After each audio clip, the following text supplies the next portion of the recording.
ሰላም እንዴት አላችሁ የተወደዳችሁ ቤተሰቦቼ ዛሬ ደግሞ ስለ ኖርማል ባላንስ ኦፍ አካውንት ኮንሰፕት እንመለከታለን። ለቻናሉ አዲስ የሆናችሁ ሰብስክራይብ በማድረግ ጀምሩ። እንዲሁም ይህን ቪዲዮ የምትመለከቱ ላይክ፣ ሼር፣ ሰብስክራይብ ማድረግ እንዳትረሱ። ጥያቄ የሚኖራችሁ ከሆነ ኮሜንት ሴክሽን ላይ ጥያቄያችሁን ማስቀመጥ ትችላላችሁ። ማቴሪያሎች የምትፈልጉ ከሆነ በሊንኩ መሰረት ቴሌግራም ቻናል ላይ በመግባት ጆይን ብላችሁ የተለያዩ ማቴሪያሎችን ማግኘት ትችላላችሁ። በዚህ ቻናል የተለያዩ የአካውንቲንግ እና ፋይናንስ እንዲሁም ሪሌትድ የሆኑ ኮርሶችን ትምህርቶችን ዲስከስ እናደርጋለን። ከበድ የሚሉ ኮንሰፕቶችን ቀለል አድርገን ለማቅረብ እንሞክራለን። በቢዝነስ በአካውንቲንግ እና ፋይናንስ ብቻ ሳይሆን በኢኮኖሚክስ፣ በቢዝነስ ማኔጅመንት፣ በፒውር ማኔጅመንት እንዲሁም በኮኦፐሬቲቭ አካውንቲንግ እና ኦዲቲንግ ሪሌትድ በሆኑ ፊልዶች ሁሉ በሚኖራችሁ የትምህርት ጆርኒ እንደ ደጋፊ ወይም ደግሞ እንደ ረጂ ሆናችኋል ብዬ አስባለሁ። ስለዚህ ሰብስክራይብ አድርጉ፣ የኖቲፊኬሽኑን ደወል እንዲሁም ተጫኑ፣ ኖቲፊኬሽን እንዲደርሳችሁ ማለት ነው። ሐሳባችሁን በኮሜንት ገለጹልኝ፣ ላይክ ማድረግ እንዳይረሳ። ስለዚህ አካውንቲንግ ውስጥ ከምናገኛቸው አንዱ ኮንሰፕት ኖርማል ባላንስ ኦፍ አን አካውንት ነው። ኖርማል ባላንስ ኦፍ አን አካውንት ነው። ብዙ ማወሳሰብ አያስፈልግም። ኖርማል ባላንስ ስንል ኢንክሪዚንግ ሳይድ ኦፍ አን አካውንት ነው። እንግዲህ ስለ አካውንት ተምረናል። አካውንት ምንላቸው ነገሮች አሉ።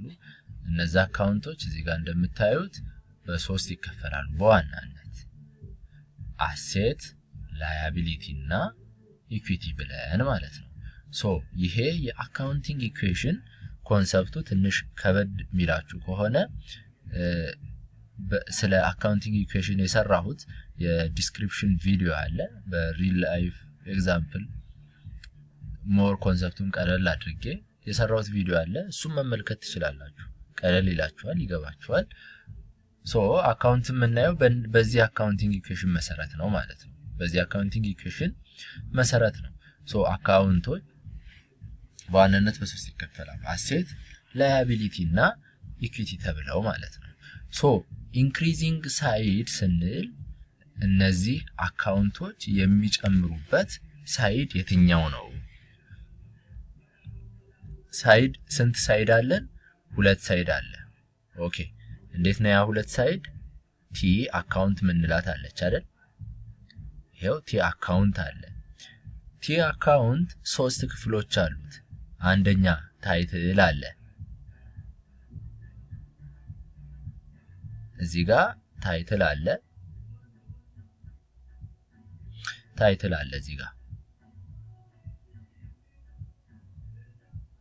ታይትል አለ። ዘን እዚህ ጋር የግራ ሳይድ አለ፣ ሌፍት ሳይድ አለ። እዚህ ጋር ደግሞ የራይት ሳይድ አለ። ይሄው ሁለት ሳይድ አለ ማለት ነው። ሁለት ሳይድ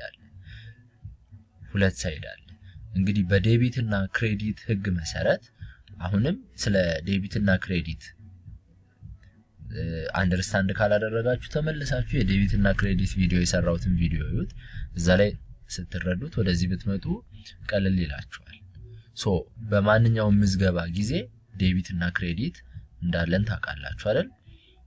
ምንም አይነት ነገር ስንመዘግብ በዴቢት እና ክሬዲት ነው። ለምሳሌ እቃ ብንሸጥ ወይም ደግሞ አገልግሎት ሰጥተን ገቢ ብናገኝ ኦር ደግሞ እቃ ለሌላ ሰው ብንሸጥ፣ ለምሳሌ የነበረን አንድ መኪና ሸጥ ነው በ100 ሚሊዮን ብር ብንሸጠው ለምሳሌ ካሽ እዚህ ጋር በዴቢት እንመዘግበዋለን። ያችን መኪናዋን ወይም ደግሞ ቬሂክል ብንል ይሄው እዚህ ጋር በክሬዲት እንመዘግበዋለን። ዴቢት እና ክሬዲት ማለት ነው ይሄ።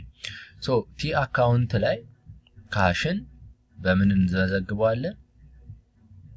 ካሽን በዴቢት ሳይድ ኢንክሪዝ አድርጎልናል ማለት ነው። ምን ማለት ነው? መኪና ስንሸጥ ካሽ አግኝተናል። ካሻችን በሆነ ያህል አማውንት ጨምሮልናል ኢንክሪዝ አድርጓል ማለት ነው። ኢንክሪዝ ሲደረግ ደግሞ በየትኛው ሳይድ ነው የመዘገብነው? በዴቢት ሳይድ። ሁሉም አሴት አካውንቶች በዴቢት ሳይድ ይመዘገባሉ ኢንክሪዚንግ ሲሆኑ ማለት ነው። በተመሳሳይ መኪና ሽጠናል። መኪና እንደዚሁ አሴት ነው። አሴታችን በመኪና ቀንሷል ማለት ነው። በመኪና ቀንሷል። ሲቀንስ ደግሞ በምን እንመዘግበዋለን? በክሬዲት ቬሂክል ብለን እንመዘግበዋለን። ይሄ ነው ኢንክሪዚንግ እና ዲክሪዚንግ ሳይድ የምንለው አሴት። ስለዚህ ከዚህ ኤግዛምፕል ምን ተረዳን ማለት ነው? አሴት በዴቢት ይጨምራል፣ ዴቢት ላይ ይጨምራል፣ በክሬዲት ይቀንሳል። ስለዚህ ኖርማል ባላንሱ የአሴት ምንድነው ማለት ነው? ዴቢት ነው ማለት ነው። why? because በዴቢት ኢንክሪዝ ስለሚያደርግ በምንመዘግብበት ሰዓት ማለት ነው። ኦኬ ሶ ይሄኛው አካውንቶችን በሶስት ከፍለን asset is equals to liability plus equity or owner's equity ወይም ካፒታል ስንል ይሄኛው ኤክስፓንድድ የሆነው አካውንቲንግ ኢኩዌሽን አይደለም። ነገር ግን ከዚህ ላይ ያለው ኤክስፓንድድ አካውንቲንግ ኢኩዌሽን አለ።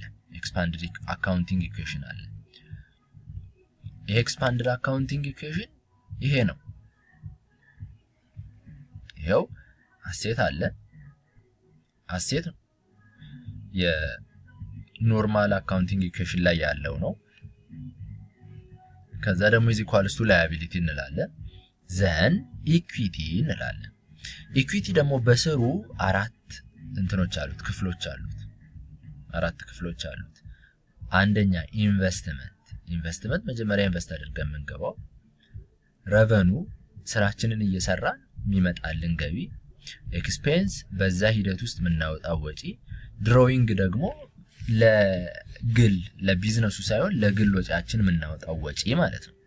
ሲምፕሊ ሶ ኤክስፓንድድ ሲደረግ ምን ይሆናል ማለት ነው? አሴት ኢዝ ኢኳልስ ቱ ላያቢሊቲ ፕላስ ኢንቨስትመንት ፕላስ ረቨኑ ማይነስ ኤክስፔንስ ማይነስ ድሮዊንግ ይሆናል ማለት ነው። ማይነስ ድሮዊንግ ይሆናል።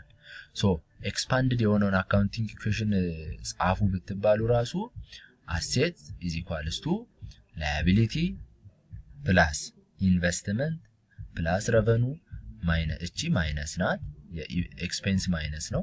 ድሮዊንግም እንደዚሁ ማይነስ ነው። ኢንቨስትመንት እና ረቨኑ ግን ምንድናቸው? ፕላስ ናቸው፣ ፖዚቲቮች ናቸው። ቢኮዝ የሚጨምሩልን ስለሆነ ማለት ነው። ሶ አሁን ኖርማል ባላንስ ኦፍ አካውንት ስንል እንደ ቅድሞ የሶስቱን የአሴትን የላያቢሊቲን እና የኢኩዊቲን ብቻ ሳይሆን የአሴትን አንድ የላያቢሊቲን ሁለት እንዲሁ የኢኩዊቲን በጠቅላላው ሶስት ኢንቨስትመንትን መያዝ እንችላለን። የረቨኑን አራት የኤክስፔንስን አምስት የድሮዊንግን ስድስት። የነዚህ ስድስት አካውንት ምንድነው የሚለውን ነው ኖርማል ባላንስ ስንል ብዙ ጊዜ ማለት ነው። ሶ ኖርማል ባላንሳቸው ምንድነው ስንል ኖርማል ባላንስ አንደኛ በዴቢት ኖርማል ባላንስ የሚኖራቸው አሉ። እንደገና ደግሞ በክሬዲት ኖርማል ባላንስ የሚኖራቸው አሉ። ምን ማለት ነው? ስንመዘግባቸው በዴቢት የሚጨምሩና በክሬዲት የሚጨምሩ፣ በዴቢት የሚጨምሩ በክሬዲት የሚቀንሱ ናቸው። በክሬዲት የሚጨምሩ ደግሞ በዴቢት የሚቀንሱ ናቸው። እንዳልኳችሁ ስለ ዴቢት እና ክሬዲት በቅድሚያ መረዳት አለባችሁ። የዴቢት እና ክሬዲትን ቪዲዮ ለማየት ሞክሩ። ሶ በዴቢት የሚጨምሩትን ምን እንላቸዋለን? አሴት፣ ኤክስፔንስ፣ ድሮዊንግ። በክሬዲት የሚጨምሩትስ ላያቢሊቲ፣ ኢኩዊቲ፣ ረቨኑ። ለምሳሌ እንበልና የብድር እንውሰድ። ምን ያህል ብድር? 5000። አካውንት ፔየብል ምን ብለን እንመዘግባለን? አካውንት ፔየብል ይሄው በዴቢት ሳይድ ማለት ነው። በዴቢት ሳይድ ይሄን ያህል 5000 ብር ብለን ምን እናደርጋለን? እንመዘግባለን። ይሄን ግን የምንመዘግበው ምን ላይ ነው? ክሬዲት ላይ ነው። ይሄን የምንመዘግበው ክሬዲት ላይ ነው። አሁን ክሬዲት ላይ ነው ይሄኛው። ነገር ግን አካውንት ፔብል ስንበደር ይሄኛው የሊያቢሊቲ አካውንት ነው፣ ክሬዲት ላይ መዘገብ ነው። ምን አግኝተናል እኛ? ካሽ አይደል ብር ወስደናል። ካሹን ደግሞ ምን ላይ እንመዘግበዋለን? ዴቢት ላይ እንመዘግበዋለን።